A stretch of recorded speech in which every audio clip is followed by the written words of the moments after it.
We're going to take you through a push-pull style lower split tonight. I'm going to focus on the squat and the deadlift, two of the big three. We'll take you through that now, and then we're going to have a couple accessory movements after. But keep in mind, before we do any heavy lifting, we always have mobility fit in there. So this workout is great for building size and also building a ton of strength. I think you guys are going to love the video. It's real quick, so let's go through it now.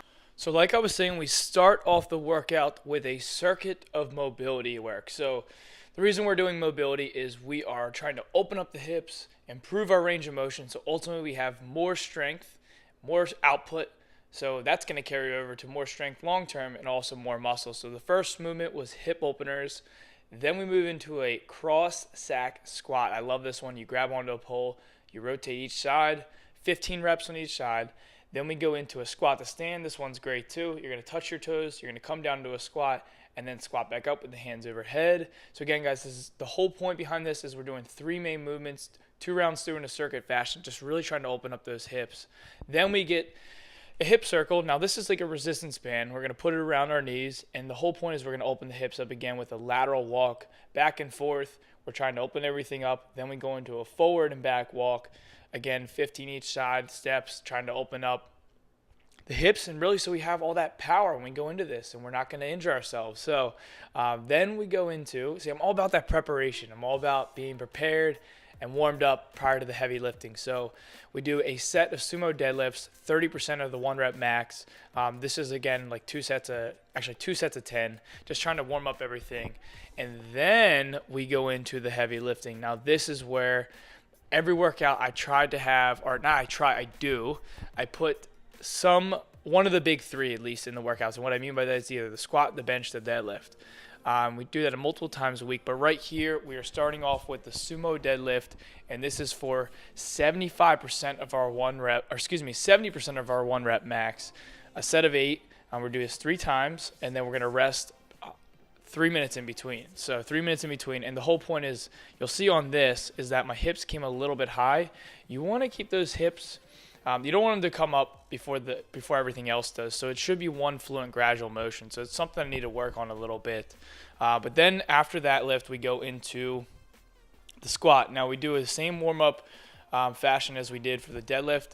Now today it is a lot on the lower back with having heavy deadlifts and heavy squats after, but I won't usually combine these two. But today, just the training I'm doing now, I did. So we get a lot of glute work, a lot of hamstring work, a lot of quad work. I mean, this is a great workout for building strength and also building size, in the posterior chain. So we're going to rest again with this 3 minutes. This was for 75% of the 1 rep max. So after the big movements, those big 2 ones, we went on to accessory movements. Now, I try to put at least one unilateral movement in my accessory movements, and what a unilateral movement is, you're working on one side of the body at the time.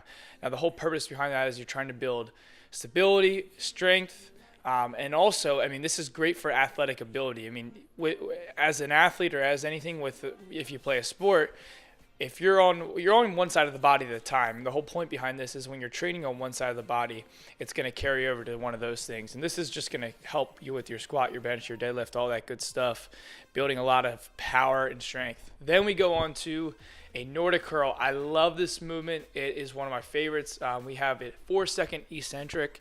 So what that means is the 4-second negative descending down. This is where most of the growth in the muscle occurs, with the eccentric portion. So that's why we focus on slow eccentrics. Then we go into one of the best exercises for building power. Overall, it's actually the hip thrust. So it's going to help you increase your strength, your speed, your power, and really help with optimal hip extension. So what I mean by that is this is going to carry over to your deadlift and your squat. It's going to help you lock out when you when you do those movements. So this is the one thing to keep in mind, is make sure you have a pad when you do this. Otherwise, you will bruise your hips. So that's why I have that pad under there to protect my hips. Lastly, we work on grip strength at the end of the workout. We do farmer walks with heavy dumbbells. Walk a little bit, 30 seconds on, just holding dumbbells anywhere from 80 to 100 pounds.